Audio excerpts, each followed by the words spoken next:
we've got a question in the chat. What is the box to the left of the Mini Freak? This is a vintage Yamaha SU700. It's a sampler from 1996. And it's a really special sampler. It's really outdated and junky by today's standards. But in 1996, it was an absolute game changer.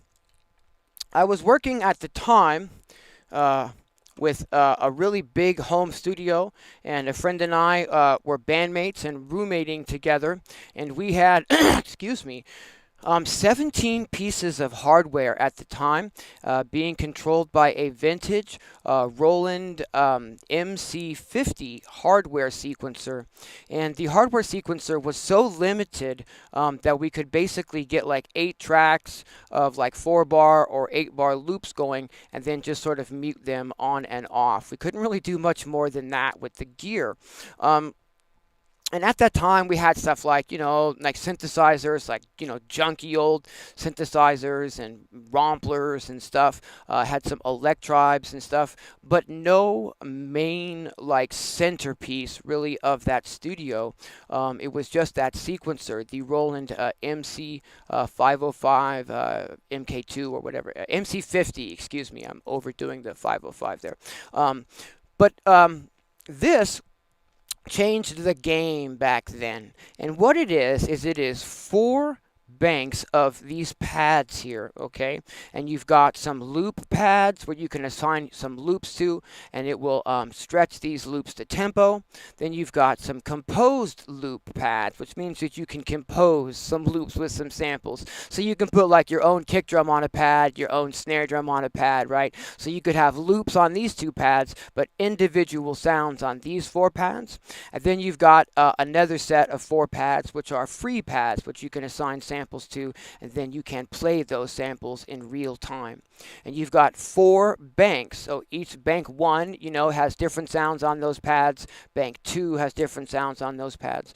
But the thing that really cripples this unit is that you can basically just get like your 8-bar sequence going, and that's it. There's not really patterns. There's a way that you could kind of like use these scene modes in it. But if you tried to, like, with different mute states and stuff, to try to get some sort of, like, arrangement happening, but if you would use those mute states, it would put an audible hiccup into the mix. So basically what you could do is you could get like, 8, 10, 12 tracks and some, samples or whatnot. You could record like all of the gear in your studio into a box like this, and then just kind of turn the tracks on and off in real time and interact with them in real time.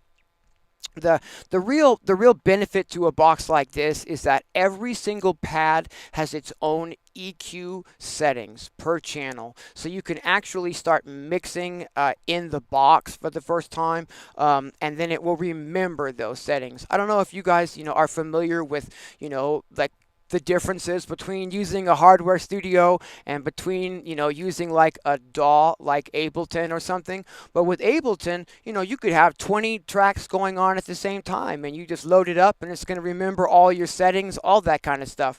But with hardware, especially with no main thing holding all the information, every single knob is going to have to be adjusted for that track. So something like this, where we could literally record the individual pieces of hardware into one box and then have that be something we could turn on, let's say a week or 2 from now, and then work on it again, and not have the entire studio, every cable in the studio and every knob in the studio being assigned to the task at hand. This really changed the game. And I used it a lot in the 90s, to the fact where I wore out my original one completely. The knobs on these have a tendency to wear out and get that knob jitter after about 5 or 10 years. I eventually got rid of my first one, but nostalgia creeps back in, and I just I found this one on YouTube, and it was eBay, YouTube, and it was fully expanded. It has like the 64 gig RAM upgrade, the extra outputs or whatever. You've got a bunch of extra outputs if you want to assign multiple things. You've even got an optical in and an optical out on this, which is like, what device has that, right? So you could take, back in the 90s, right, you could take, if you had a standalone CD burner, which I did, those have an optical input. So you could take the optical output connection from this, which is just a beam of light through some glass, right? It's like an optical cable, like no noise coming through there, no hiss, no nothing, no analog cable noise, no, it's just light through glass, right? You could plug that cable directly into your CD burner and like record the output of this directly onto a CD. I also had a mini disc recorder back at that time, which had an optical input, so you could take the output from this and record it directly onto mini disc and just get really, compared to what we were getting at the time, which was like, you know, tape heavy, hissy nonsense kind of mixing. This really changed the game, and I have just an immense passion for it. Even now, it's really dated, and you really can't do much with it. It only loads, you know, 16-bit samples. You can either sample into it, or you can load the samples in via floppy disk. And if you've ever worked with the floppy disk, it takes like 20 minutes, you know, and oftentimes the disk will go bad during the process, and you've got to, you know, do all that stupid technical solving. But yeah, it's a really fun box. You can adjust the effects per channel. You can filter per channel. You can EQ per channel, and all in real time. So, I mean, imagine just every track in your studio if you instantly had a filter on every single track in the studio.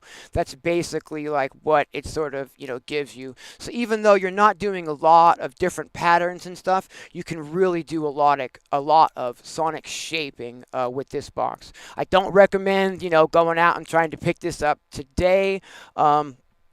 It was just kind of like a, you know, love of the heart that made me pick up another one of these. And when I did get this one, the knobs were in fact completely worn out and unusable, just complete knob jitter, just like my original one. And I had to take it into the shop and have all of the knobs completely replaced to get it, you know, even usable at all again. It's just a beast, you know, and it weighs a ton and takes up a bunch of room on the table.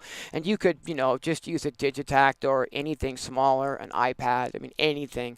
But it's really tactile and kind of fun to mess with. And again, you know, just the fact that you can filter everything or EQ everything or start adding, you know, delay and reverb and stuff in real time. It's really fun for sonic shaping while you are, you know, jamming and stuff. All right.